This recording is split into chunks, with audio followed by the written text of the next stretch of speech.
Hey folks, Quill18 here, and welcome to another episode of Let's Play Football Manager 2017. We're playing Ayr United in our second season, and we've just had a quite excellent away run, coming away with 2 wins against Dundee United and Livingston, and drawing against Queen of the South. Queen of the South continues to seemingly mostly have our number, although I guess we drew them here. Now, that was a home draw, and I was a bit disappointed about that. I was relatively happy to come away with an away draw, although if I recall correctly, I think we were up 1-0 for most of the match. Nope, never mind, I'm wrong. We scored at the 60-minute mark, and they responded with a goal at the 69-minute mark over there.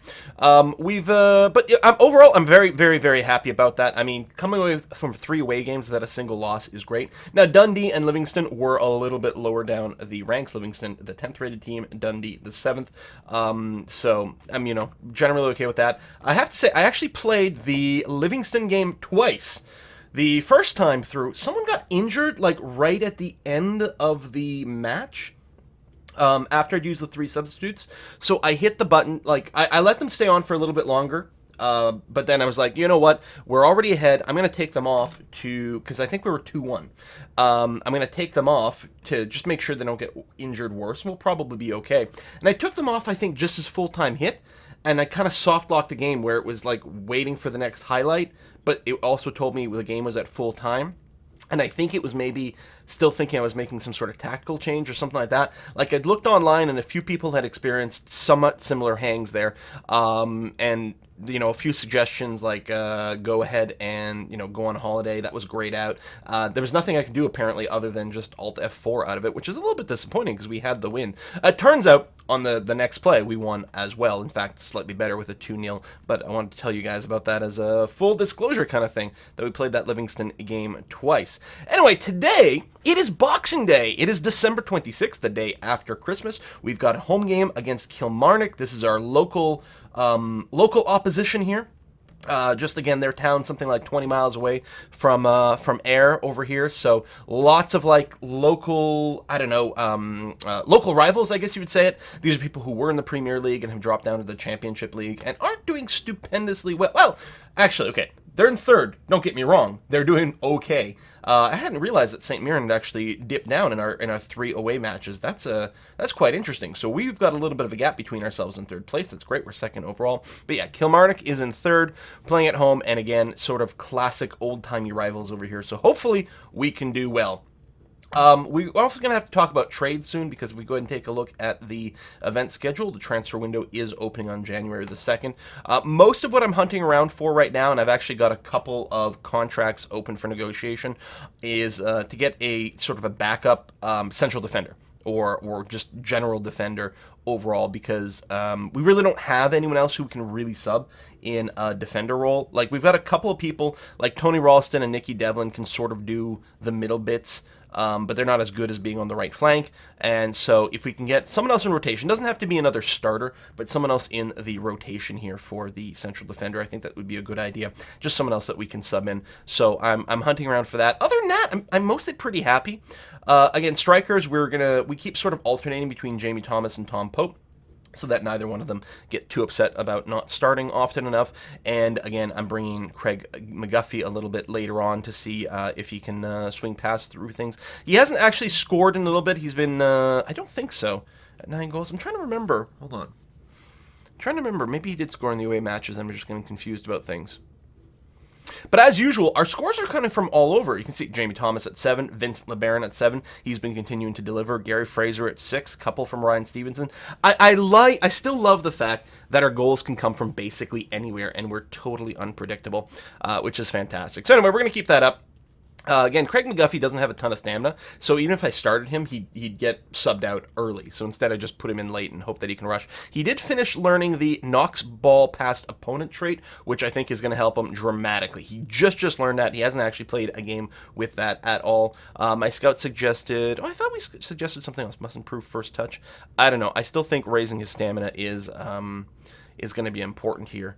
I mean, because at some point, we'd like him to be our primary player, no? We'd love Craig McGuffey to start and play for, 60, 70 minutes for us, but the stamina of 7, I don't know if he's going to do that. And yeah, more first touch would be good, although, double digits finally there is okay. So I don't know. Anyway, So I think we're going to go with this current setup over here. I've been doing this a lot. Daryl Fortis really doesn't seem, even on attack, he just, for some reason, doesn't really set up the scoring opportunities. But he's been doing some excellent work with us on support. He's had some beautiful crosses in the last couple of matches. And so I think that's really going to continue to be his strength. And the Flying Red LeBaron over here is obviously a huge just scoring machine from the flanks. Really, really good resource for us. So we're playing at home. I'm going to go standard mentality here. So I'm not going to go more aggressive because I'm a little bit worried about this team, but I'm also not going to go defensive because we are at home, and hopefully that'll be a relatively good balance. Other than that, I think we're good to go. So match preview. What do you got? It is 11 degrees, maybe a little bit of drizzle, but perfect pitch. Calm wind. Lots of tickets sold. Again, that's to be expected because it's easy for away people to come and visit us, and there's going to be that much more drama, so we're going to sell more local tickets. This referee seems to be quite aggressive with the yellow cards over here, so we might have to be a little bit more chilled out about our play here. 3 players are out injured on the other side. We're split on wins, 1-1. We've only met twice before. All right, team selection. You'll see I'm starting Nicky Devlin, and he hasn't actually started in a couple matches here. Sharpness dropped a little bit. I'm going to try to alter people in and out a few times just to try to keep the sharpness up a little bit more. I'm going to really try to work hard to sub in Alan Forrest. I actually had Paul Kearney start last game just because it's just hurting me when their sharpness drops this low. So I'm going to try to be a little bit more consistent about playing these people for a few minutes here and there. If we can get away without subbing in Tony Ralston, and then using our subs to just keep these guys a little bit more balanced so that we don't end up at some point with someone getting an injury or something, and like suddenly we're starting a match with like 3 people with a sharpness of 60, which would be pretty heartbreaking. Obviously the under 20s, you know, they can make some appearances in there, although that's only ever going to do so much for them. Dun, dun, dun, dun, dun, dun, dun. So yeah, all the yellow cards, like should we tell our people not to close down it much? I don't think, like, there's a stay on feet instruction. I don't know if that really reduces the chance of getting a yellow card. It just, I think, changes the style of tackling that goes on more than anything else. Come on, Ross Doherty will be a bit... What's going on with Ross Doherty? I don't even remember. Oh, that's right, he's injured. Yeah, poor guy. Sprained ankle, 2 to 3 weeks. He is out over there, which is too bad because he's been complaining about not having enough first-team football opportunities, and I think I was going to try to improve that, and then all of a sudden... That's not really in the cards, which is a little too bad. Okay, back to the match. So they are saying we're slight favorites. Both teams are in good form. How do you rate your chances? I'm going to be passionate. You know, our team's got what it takes. A Derby Day, how much you look forward to taking on your local rivals. Tremendous occasion. Harness the energy and intensity of the day. Send the fans home happy. Left Tony Ralston out. You know, he's just being rested. It's fine. I don't want to talk about, you know, things being better because someone's missing. It seems crass. All right. So they're going to be playing 4-4-2. You want me to tackle everyone hard, right? Mm-hmm. I'm going to remove the... No. We can't tackle people hard because, again, this is the really aggressive referee. I was going to leave it in there except for the strikers, but no. This referee is going to be all over our face if we start tackling people hard, so that's no good. This guy here, what's your overall speed? You don't have the highest pace. Your acceleration's a little higher, but you don't have the highest pace. I think we could probably go ahead with the tight mark over here. And what about Chris Boyd? You're really slow. So that's, again, a really obvious pick to just, like, stick to this guy like glue. He'll never be able to outrun us. And hopefully this is not going to be leading to too much marking overall. You know what? Maybe I won't tightly mark this guy. I'll just worry about Boyd, and hopefully we'll get on this guy. We'll be like, listen, if he's got the ball, though, close him down a little faster. You know, our morale's really good overall. I don't want to say anything. I don't want to say anything that might drop the morale. I'm just going to keep my mouth shut and get the game started. All right. So we're wearing our red kit over here, starting in possession, which is great. Gary Fraser going to try to advance the ball. Look, I thought he was going to get tackled away, but no. Gets it back to Andy Gigan. Gigan sends it wide to Caleb Crane, who centers it, but no, it gets taken away. I just realized I'm going to be on a fairly limited number of highlights here, so let's go back to extended highlights. Might even want to go comprehensive for this game. Kind of nice one. Gary Fraser with, oh my! Tries his patented long bomb. It actually bounces off one of the other players. That might have led to a much, much harder shot for the goalkeeper to defend because of the unexpected angle. But he'd do it. Stevenson with a corner. but it does get caught by the goalkeeper there for us.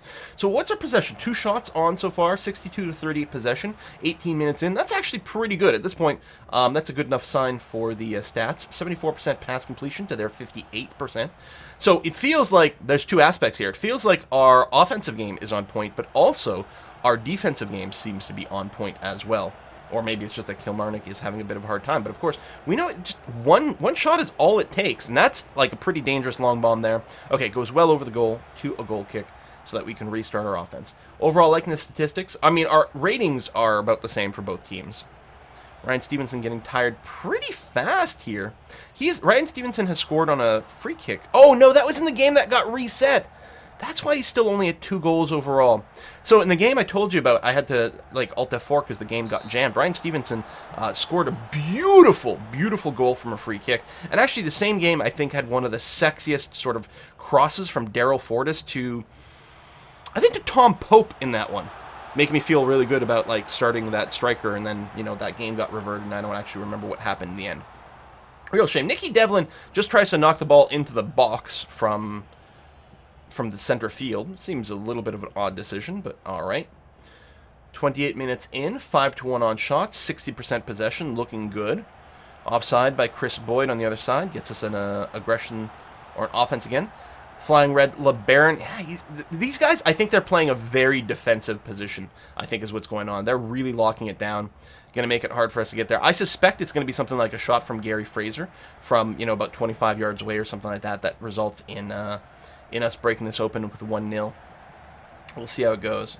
Yeah, but you can see, like, oh, Thomas just gets an angle there and does get a shot on. It's going to be a corner for us. Not the hugest scoring opportunity there, but the fact that we do get the shot on and that the goalkeeper's not just able to catch it is great. Thomas keeps the offense going. Stevenson. Thomas takes another boot. I think it deflected. Yeah, it deflected off one of our own players. So it's going to be a goal kick as opposed to a corner. Still, we're left with an 8-1 shot lead, but no goals yet. Clearly our offensive there, and yeah, I think they're probably playing a pretty defensive lockdown kind of strat. We could decide to do something like take away the work ball into box instruction, but the fact of the matter is, we're getting plenty of shots despite that. 11 shots in the first half is humongous. Humongous. And again, it's not like we're not taking the shots from outside the box, especially with our setup. Ryan Stevenson getting a little bit tired, not having the highest rating either. We're at home. I'm going to be like a little bit more assertive about this. Keep going. You can get a win. There we go. Really try to push these guys a little bit. Jamie Thomas losing a little bit of his morale. Doesn't like the fact that he hasn't scored, probably. Again, we'll wait. We might do a slightly earlier sub out of Jamie Thomas. I don't know. Again, probably at the 60-minute mark. People seem to be tiring pretty quickly today, which is a little odd because it isn't like 11 degrees. It's not even that hot. But I'm a little bit worried that Craig McGuffey might burn out a little too soon. We'll see how it goes. Jamie Thomas does not have a good shot opportunity. Resets it back to Ryan Stevenson. Back to Andy Gigan. We've got a few people open on the Gary Fraser might try something. No, back to Stevenson. I'm surprised he's not passing to LeBaron here. Daryl Fortis centers it to Thomas, who's got an angle. Takes a nice shot. Does get deflected back in play. Daryl Fortis keeps the offense going. Crosses a little too close to the goalkeeper, and he's able to just snatch it out of the air, which is too bad because there's someone right up there. Thomas, I think, was quite close. He might have been able to head it in if the ball was just a foot or two further away from the goalkeeper. Crane centers it to Thomas, who tries to head it towards the goal, but it goes wide. Not really the most effective header there, unfortunately, since it is going to lead to a goal kick. We've got to 62% possession and a 13-1 shots. First yellow card in the match, actually. I was afraid the goalkeeper or the referee was going to be quite aggressive with those yellow cards, but it's the very first one, and it is for Kilmarnock. Ooh, that is going to be a corner over here. Watch this go in, and then we just go down 1-0 after such an incredibly good, like, possession game in the first half here. All right, Daryl Fortis, who's on the wrong flank, but that's going to be okay. He's going to move the ball up quite a bit. He's got a nice target in the middle. Why didn't you pass it over to Stevenson? Why did you let yourself get all fumbled up like that? Stevenson's getting a bit tired. I think we're going to go ahead and sub him in now.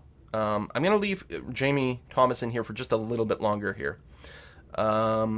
Oh, he recovered a little bit. He was down to like 60-something, but I think he bounced back just a scooch. All right, you know what? Let's bring in Craig McGuffey. We're going to go ahead and get you set up as the poacher. I think we're going to leave in everything the same. So a bit earlier than I tend to like to bring in Craig here. He'll probably have enough energy to see it through. Just sort of early maybe for a first sub, you know? Because a lot could happen with injuries. We'll see. Fortis back to Devlin. Andy Gigan. Gary Fraser. Ryan Stevenson. Gets it to Vincent LeBaron. But we're feeling quite narrow. I'm wondering if I should encourage people to play a bit wider here. Run up the flanks a little bit more. Oh, that's got some possibility. Daryl Fortis does not take the shot, possibly because he's set to support as opposed to attack. I'm surprised he didn't. That being said, the pass over to Vincent LeBaron was actually quite lovely. And I'm actually, again, I'm really surprised that hasn't gone in. It's possible their goalkeeper is really saving their bacon here. That is a bad header. 16-1 on shots. Now, admittedly, only 5 are on target, but there were 2 clear-cut chances that did not go in, which is a little disappointing. A second yellow card, again for the opposition, leading to us having a free kick there, but we're just going to go into normal play. We're a little further away from the goal there. Vincent! Oh my god! Was that McGuffey or Stevenson taking that shot? I don't know, but there was a real opportunity there. Still, we've got a corner out of it.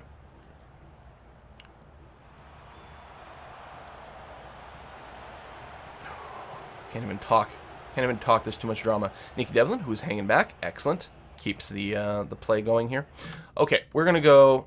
It's maybe a little early. I really want to take Ryan Stevenson out because he's getting a bit winded. McGuffey's never gonna win these headers. It's just not his specialty.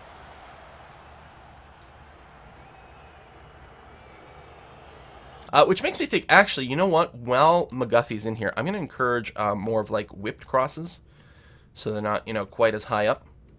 Let's go ahead and do that. 18-1 on shots, but not a single one has gone in. Nice! Actually, McGuffey gets a really nice headed pass over to Ryan Stevenson, who does take a shot from far away, and unfortunately, it's way too wide. But you know what? Always an opportunity. Always a chance. Okay, now it's time. Let's take out Ryan Stevenson, who's dead tired. We're going to bring in Paul Kearney over here, who does not like to play an enganche, but he is quite happy to play, say, a support attacking midfielder role. That's probably okay. Unless we give him like a shadow striker. It's really going to encourage him to take more shots. How's your long shots are 12. Your finishing's only 9. Dribble more risky passes. How's your actual dribbling? 10. Further forward. I mean, I don't know if the shadow striker plus the poacher really makes much in the way of sense.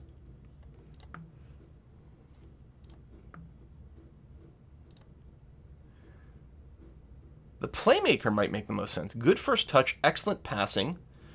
I mean, not a glorious set of vision. See, with the lower flare, I think, like, shooting doesn't make as much sense for him.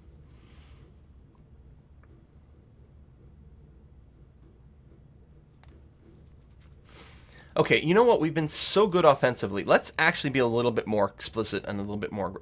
Well, I mean, how are we going to be more aggressive? And maybe this is just going to pull someone out of position and suddenly they're going to be... we're going to find ourselves down that 1 point. The standard play is clearly working.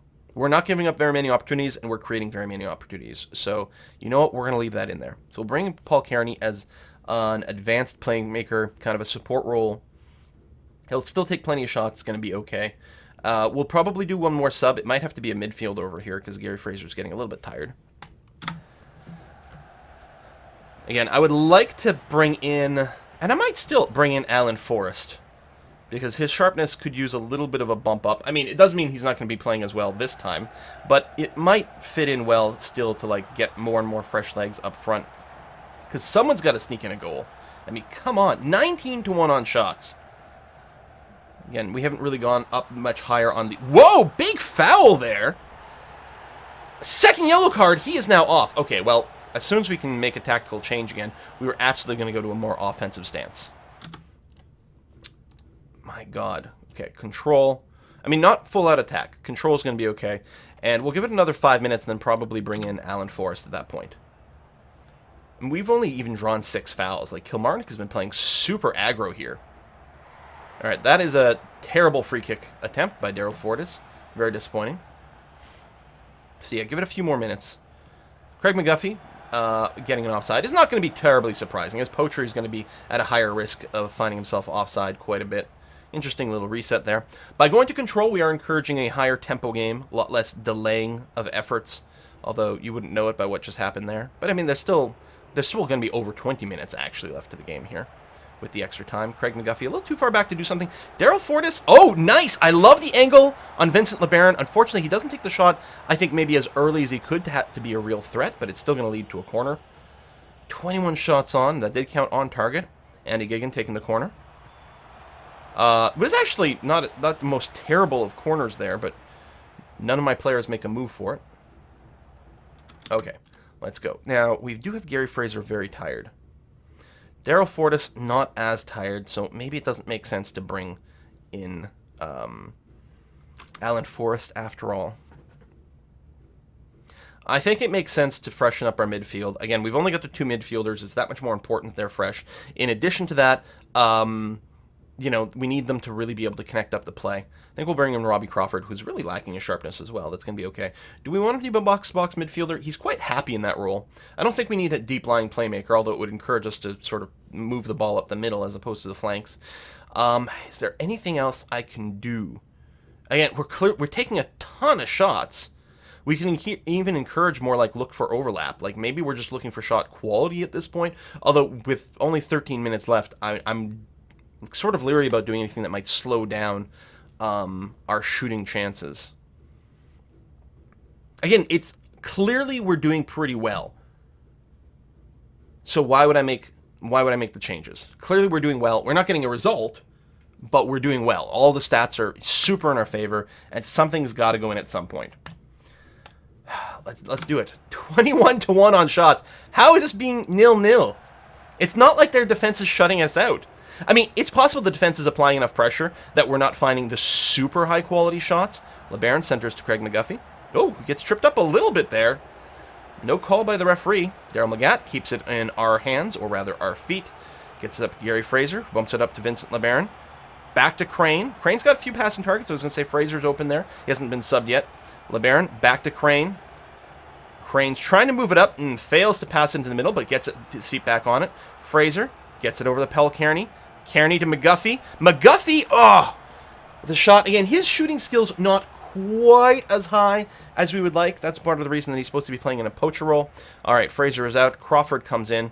A lot of our players are quite tired, but it's probably true on the other side as well. Kilmarnock apparently got another shot somewhere in there. It's like, it would have been nice to end up with, like, literally just holding off to one shot. Both have been off target, though. Possession, 63%. Pass completion is in the 80% for us. 59% for Kilmarnock. I mean, come on. I can't go more aggro than this because it would be a little crazy and would likely give up something. We're just playing pinball over here with the ball, trying to find some sort of position here. LeBaron trying to make some space. He's got to pass it back to Caleb Crane. Centers it to Andy Geoghegan. Gets it to Crawford. Bounces it to Paul Kearney, but nothing still. Is that McGuffey? I'm surprised he's not pushing a little higher up here. Crawford, Kearney, fires it forward. It does knock off one of the other players, so I think that's going to be a corner for us, isn't it? Oh, no. Apparently it's going to be a goal kick. 3 minutes extra time. My God. Is it possible we're going to play such an amazing, stupendous game? Daryl Fortis, nothing with the free kick. Caleb Crane centers it up. Finally! Finally! After the 90-minute mark, no! Is that an offside? That was an offside.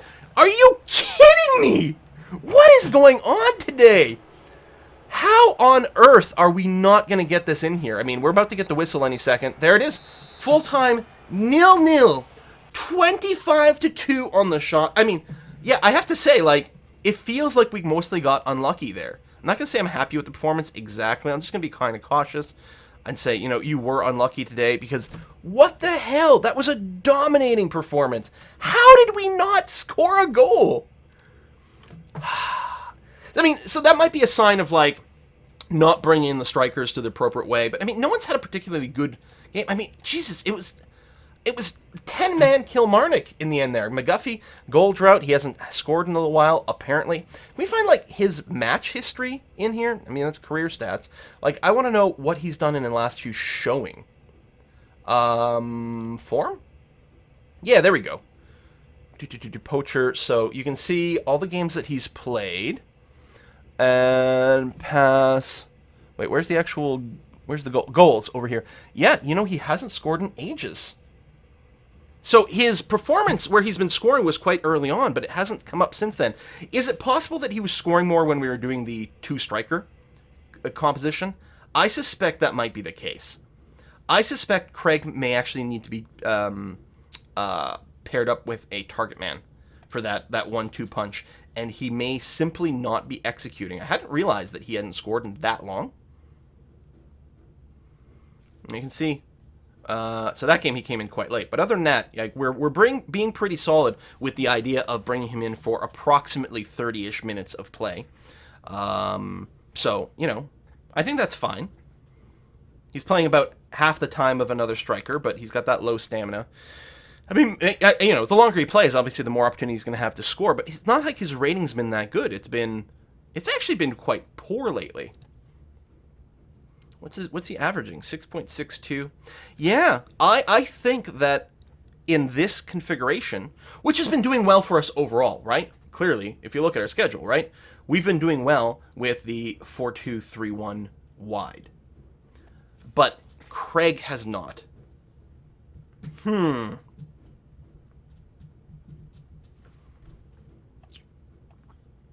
I think, that actually would probably help him as well. But yeah, if we went to a two-striker, if we went 4-3-1-2, I think that pairing works really, really well.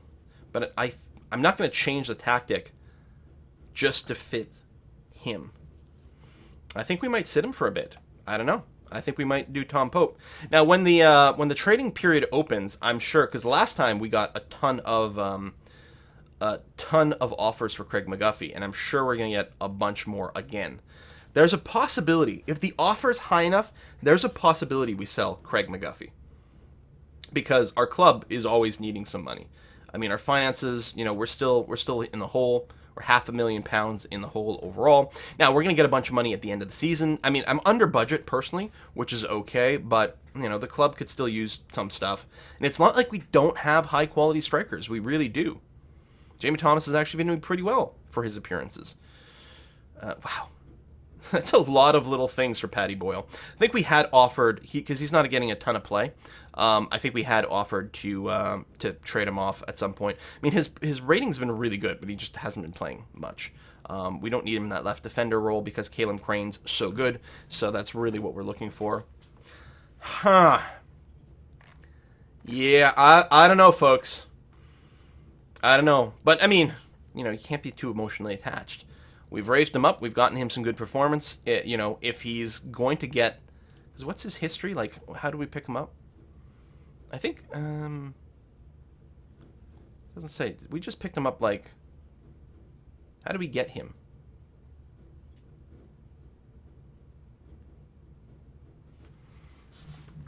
Wouldn't it say how he got transferred between teams?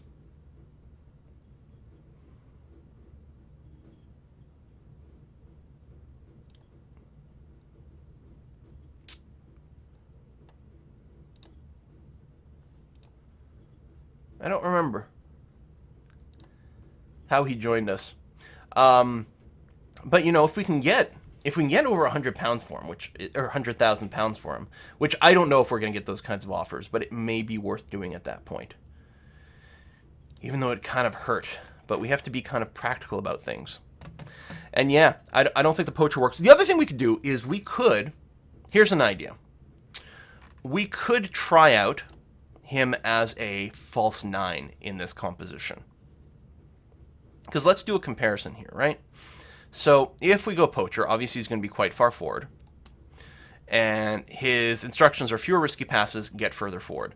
But if we do play him as the false 9, which is only in support, so he's going to be a little less inclined to look for a shot, although he's still going to take plenty of shots here. Dribble more risky passes, moving the channel. I guess that's one of the differences. Like, the poacher doesn't even have the dribble more. And the false 9 is actually, like, our McGuffey, well, he's only got the 11 dribble, but the whole thing is he's got the speed. And moving the channel is fine. Look for the gaps. I could encourage him to shoot more often rather than look for a pass, which might be good. What's your passing skill? Yeah, it's only an 8. Like, if we set you up as a false 9, but we throw in the shoot more often instruction, Like, I wonder if that actually becomes the way to play. I mean, finishing's gotten up to a 9, which isn't too bad. I don't know. Maybe that's what we'll do next time we bring him on. I'm still going to go ahead and start with either Jamie Thomas or Tom Pope, alternating between the two, because I think that's still, you know, playing them, and they're playing in sort of a support target man role. I think that's what I had him. Something like that. I think is going to work out well. And the same logic. Now, the Jamie Thomas, if I recall, he's not quite as strong as Tom Pope, but I think that things remain the same sort of logic that we were using before in terms of, like, if they leave him alone for a second, he's going to score. And so they can't leave him alone, in which case the fact that this guy's a little stronger, a little taller, means he's still got a lot of opportunities to sort of, like hold on to the ball and execute some sort of play. And that's a little bit less with Jamie Thomas because he's not quite as physically intimidating as Tom Pope, but it's clearly been working for us. That's the thing. And I've talked before, you can't just be results-oriented, because sometimes you can have a tactic that is sound and get a little bit unlucky. But I don't think, I mean, look, overall in the season, we've been doing really well. It's easy to start second-guessing yourself, and you have to, like, try to avoid that. God damn it, I'm pissed we didn't beat Kilmarnock. Because we would be they'd still be at 29, and we'd be at 37. Massive gap going in here. We've now got 20 games played overall, so we're more than halfway through the season. I mean, just barely halfway. Barely more than halfway, but still more than halfway through the season, because I think we'll have 36 games overall. What's our schedule looking like? So, we've got a home game. 4 days. God, this seems to happen every time we play the Hibs. So again, here, St. Mirren, and then 3 days later, the Hibs. Kilmarnock, and then 4 days later, the Hibs. We can't seem to play these guys without being completely goddamn exhausted. So, where are we? That's here. I'm going to give us a day off, an extra rest day over here before we play the Hibs. Same thing here. We're going to, like, double St. Mirren, then Morton. We might go and throw in one more rest day here. I'm a little worried that, like, the lack of training might be a bit of a problem, but I suspect we're going to want to go ahead and work that out. I could have also changed the intensity. Rather than rest here, I could have just dropped the intensity a little bit, but I think that's going to be okay. And then we'll make up for it over here. So, yeah, next game we'll be playing the Hibs. Hopefully we'll have people mostly well-rested and back here. I might start Nicky again. I think that's going to be okay. Do I want to make any other changes? Like, do I want to start Alan Forrest for a game? No, we'll just be ready with the subs. It's going to be all right. And yet, maybe we'll play Craig McGuffey as a false 9 with the shoot more instruction. And we'll see if that tweaks things a little bit. Maybe he'll get a better performance out of it. Because, yeah, his performance has just not been that hot. Thanks for watching. See you next time.